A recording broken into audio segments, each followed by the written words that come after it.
இந்த பொண்ணுக்கும் இந்த பையனுக்கும் கல்யாணம் ஆகுது. ஆனா இந்த பையனை கட்டிட்டு இந்த பொண்ணு கஷ்டம்தான் பட போறான்னு இந்த பொண்ணுக்கு தெரியல.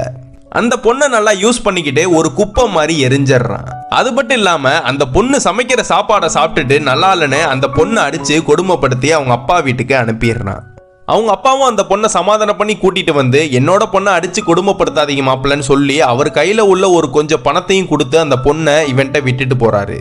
அப்பா இந்த பொண்ணு சொல்றா நான் கன்சீவா இருக்கேன். அதுக்கு இவன் சொல்றான் நீனே ஒரு தொல்லை இன்னொரு தொல்லை வேற வரப்போதான்னு இவன் வெளியில கிளம்புறான். அவங்க மாமனார் கொடுத்த பணத்தை வச்சு மாது சூதாட்டோன்னு அந்த பணத்தை நான் அழிச்சிடுறான். கொஞ்ச நாள் கழிச்சு இந்த பொண்ணுக்கு ஒரு பெண் குழந்தை பிறக்குது. அதனா பார்த்த இவன் இது மாதிரி பெண் குழந்தைனா பிறந்தா கள்ளிப்பாலை வச்சு கொன்றணும்னு சொல்றான். அடுத்த நாள் அந்த பெண் குழந்தை தொட்டில தூங்கிட்டு இருக்கும் போது அழுதுட்டு இருக்கு. இவனும் பக்கத்திலே நிக்கிறான். என்னடா இவ கத்திக்கிட்டே இருக்கானே அந்த பொண்ணை தூக்குனோனே அந்த பொண்ணு அழுகையை நிப்பாட்டி சிரிக்க ஆரம்பிச்சிடுறா. இவனோட அந்த பெண் குழந்தையோட சிரிப்பை பார்த்தோன்னே இவனுக்குள்ள ஒரு மாற்றம் தோண ஆரம்பிக்குது. நைட்டு தூங்குறப்ப கூட குழந்தையோட நினப்பாவே இருக்கு. அந்த குழந்தை சிரிச்ச சிரிப்பு தான் இவனுக்கு முன்னாடி வருது.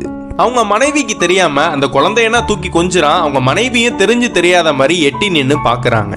இதுக்கு மேல அந்த குழந்தைய விட்டு பிரிஞ்சு இருக்க முடியாதுன்னு அந்த குழந்தையவும் மனைவியவும் சமாதானம் பண்ணி வீட்டுக்கே கூட்டிட்டு வந்துடுறான்.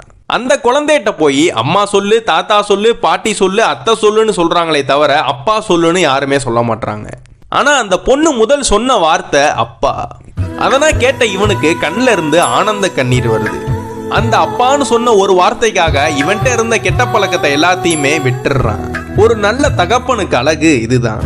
அவனுக்குள்ள எவ்வளவு மிருகத்தனமான சுயரூபங்கள் இருந்தாலும் தன்னோட பிள்ளைக்காக தன்னை மாற்றிக்கொண்டு அந்த குழந்தையை சரியாக வளர்ப்பவன் தான் உண்மையான அப்பன். Download ShareChat.